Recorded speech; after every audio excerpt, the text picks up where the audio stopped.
Bismillahirrahmanirrahim. Assalamualaikum warahmatullahi wabarakatuh.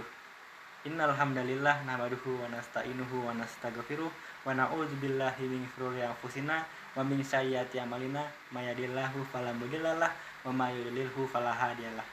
Pertama-tama marilah kita panjatkan puji syukur kita kepada hadirat Allah Subhanahu wa taala karena telah memberikan kepada kita beribu-ribu kenikmatan, mulai dari nikmat iman, nikmat Islam, dan nikmat sehat walafiat. Yang kedua, salawat serta salam tidak lupa kita curahkan kepada Nabi besar kita, yakni baginda Nabi Muhammad Sallallahu Alaihi Wasallam, karena beliaulah agama Islam ada dari zaman jahiliyah sampai zaman yang bisa kuliah. Dari zaman naik unta sampai zaman kita naik Toyota. Dari zaman belum adanya sepeda sampai zaman kita naik Garuda Indonesia. Kepada yang terhormat Bapak atau Ibu dosen Kemuhammadiyahan dan Keaisyaan, yakni Ibu Dwi Wahyuning Indah Fajarwati yang berbahagia, dan teman-temanku semua yang saya cintai dan saya sayangi. Saudaraku yang dirahmati Allah, izinkanlah saya, Al-Fajri Abdul Ghani, bercerita tentang sosok Kiai Ahmad Dahlan. Kiai Ahmad Dahlan itu adalah seorang yang kita kenal sebagai pimpinan Perserikatan Muhammadiyah. Nah, beliau berusaha untuk mengembalikan ajaran Islam kepada Al-Quran dan As-Sunnah, yang dimana masyarakat pada zaman dulu itu kan demam sekali dengan yang namanya TBC atau tahayul, bid'ah, dan khurafat. Nah, sampai beliau dihina, dicaci, bahkan dikasih ancaman. Semua proses perjalanan hidup beliau itu membentuk sifat dan karakter yang akan beliau gunakan untuk bertindak dan berpikir. Nah, dari sifat dan karakter tersebut akan kita contoh dan kita pelajari bersama-sama. Yang pertama adalah sosialis. Beliau merupakan sosok sosialis yang sangat kuat. Terbukti dengan adanya kepedulian beliau terhadap kaum duafa dan kaum yang memiliki keterbelakangan ekonomi seperti kaum miskin. Dan hal tersebut sangat terinspirasi dari adanya surat Al-Ma'un yang ada di dalam Al-Quran. Yang kedua adalah lifelong learner. Lifelong learner ini merupakan prinsip di mana beliau memiliki konsep untuk belajar sepanjang hayat. Jadi seumur hidup beliau itu harus belajar, mencari ilmu kapanpun dimanapun, kepada siapapun, mungkin bisa kepada teman, kemudian bisa kepada sumber-sumber yang terpercaya. Kemudian yang ketiga adalah menempatkan perempuan di posisi yang paling mulia. Hal ini terbuktikan dengan adanya sikap beliau ketika beliau itu mengajarkan kepada murid-murid siswa-siswinya untuk selalu bercita-cita setinggi langit, agar apabila ada siswi yang menjadi dokter bisa menyembuhkan kaum perempuan, sehingga tidak ada kaum laki-laki yang bisa melihat aurat kaum perempuan ketika sakit, seperti itu. Kemudian yang keempat adalah kritis. Kita melihat banyak sikap kritis beliau dari adanya cara berpikir yang kontroversial, dengan ulama-ulama yang ada pada zaman dulu gitu kan. Kemudian ada konsisten, dan ini banyak sekali terbukti dengan adanya tantangan beliau, mulai dari cacian, hinaan, kemudian ada ancaman. Tapi semua hal tersebut tidak mengalahkan niat beliau untuk memajukan Muhammadiyah, seperti itu. Kemudian adalah supel dan toleran, serta luas pandangan. Jadi ini beliau buktikan dengan adanya beliau bisa berdiskusi dengan siapapun, termasuk salah satunya adalah pastor. Pastor itu kan pemuka agama lain gitu kan. Nah, beliau bisa berdiskusi dengan para pastor. Kemudian ada disiplin. Beliau itu sangat menjunjung tinggi nilai kedisiplinan. Salah satunya adalah beliau taat aturan, dan ketika ada teman beliau yang tidak masuk dalam rapat atau pengajian, beliau itu minta apa alasannya dan kenapa dia tidak datang ke dalam pengajian tersebut, seperti itu.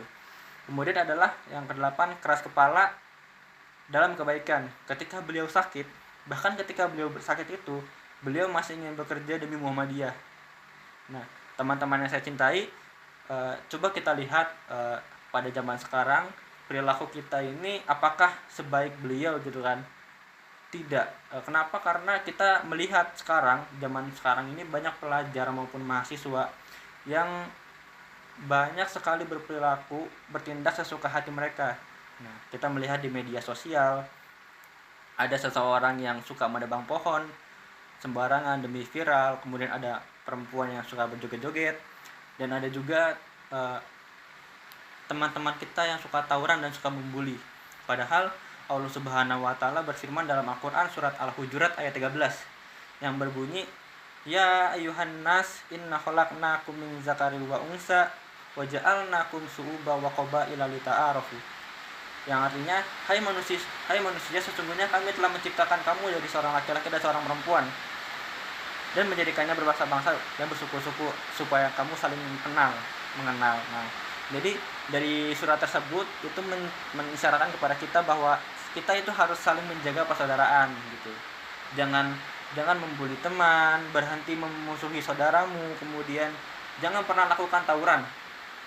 Mari sama-sama membangun persaudaraan yang kuat, saling mendukung, merangkul, kemudian menolong pada sesama. Itu salah satunya.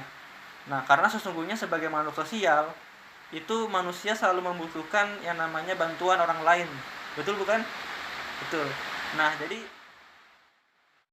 kita membuat circle toxic friendship itu, pertemanan yang meracuni diri kita sendiri. Nah, tapi yang ingin saya sampaikan adalah terkadang itu kita ingin menunjukkan sesuatu kebaikan, tapi kita lupa terhadap sikap kita sehari-hari. Padahal akhlak atau sikap itu adalah sebuah dasar dari diri kita dan cerminan dari kepribadian kita. Jadi jika kita terus-menerus bersikap yang jelek, kita tidak bisa dikatakan sebagai seseorang yang berperilaku sebagai agent of change. Padahal kita kan sangat termotivasi dengan hal tersebut kan. Ketika ada orang yang berkata kasar, kita diam. Ketika ada yang dibully, kita diam. Ketika ada yang menjatuhkan harga diri wanita, kita diam. Di mana Allah kita yang mencontohkan sebagai umat Nabi Muhammad? Di mana sikap kita yang mencontohkan sebagai agent of change? Ini peringatan bagi kita sendiri, bagi kita semua, termasuk saya sendiri. Hadis meriwayatkan Imam Tirmizi yang berbunyi, ittaqillaha haitsuma kunta wa atbi'is sayyi'atan hasanatan tamhuha wa khaliqin nasa bi khuluqin hasanin. Rawahu Tirmizi. Bertakwalah kamu kepada Allah dimanapun kamu berada, dan iringilah keburukan dengan sesuatu yang kebaikan sehingga bisa menghapuskannya gitu kan. Kemudian bergaullah manusia dengan budi pekerti yang baik gitu kan. Jadi bergaul itu harus dengan akhlakul karimah gitu. Jangan sampai kita berkata kasar kepada teman kita dan lain sebagainya. Saudaraku yang dirahmati Allah, mahasiswa itu merupakan profil dari seseorang yang bisa membedakan suatu hal yang baik dan yang buruk.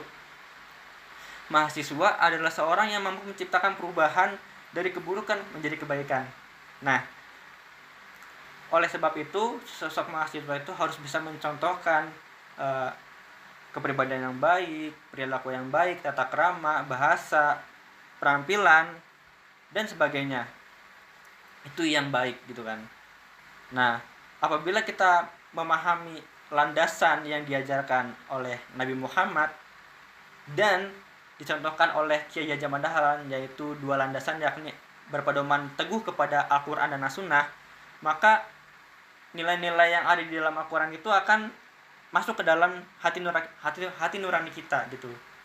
Apabila sudah masuk, maka kita akan sering mengaplikasikannya ke dalam kehidupan sehari-hari. Nah, kesimpulannya adalah bercermin dari kenyataan yang ada bahwa kita masih banyak kekurangan generasi mahasiswa yang menebar kebaikan, menjaga penampilannya, tata krama, dan bahasanya ataupun ibadahnya. Kita bisa mengawali perubahan tersebut dimulai dari perubahan karakter, pola pikir, serta perilaku kita. Maka dari itu, belajar dari Kiai Haji Ahmad Dahlan merupakan salah satu cara agar terwujudnya generasi mahasiswa yang berperan sebagai agent of change. Baik, mudah-mudahan kita semua selalu mendapatkan rahmat serta lindungan dari Allah Subhanahu wa taala, sehingga kita semua dapat dipertemukan di surga suatu saat nanti. Amin. Demikianlah kultum dari saya. Semoga kita semua makin bersyukur atas segala nikmat yang telah Allah berikan kepada kita, dan semoga kita menjadi salah satu golongan hamba yang pandai bersyukur dan menjadi manusia yang muttaqin di sisi Allah. Cukup sekian yang dapat saya sampaikan. Terima kasih atas perhatiannya. Wabillahi taufiq wal hidayah. Fastabiqul khairat. Wassalamualaikum warahmatullahi wabarakatuh.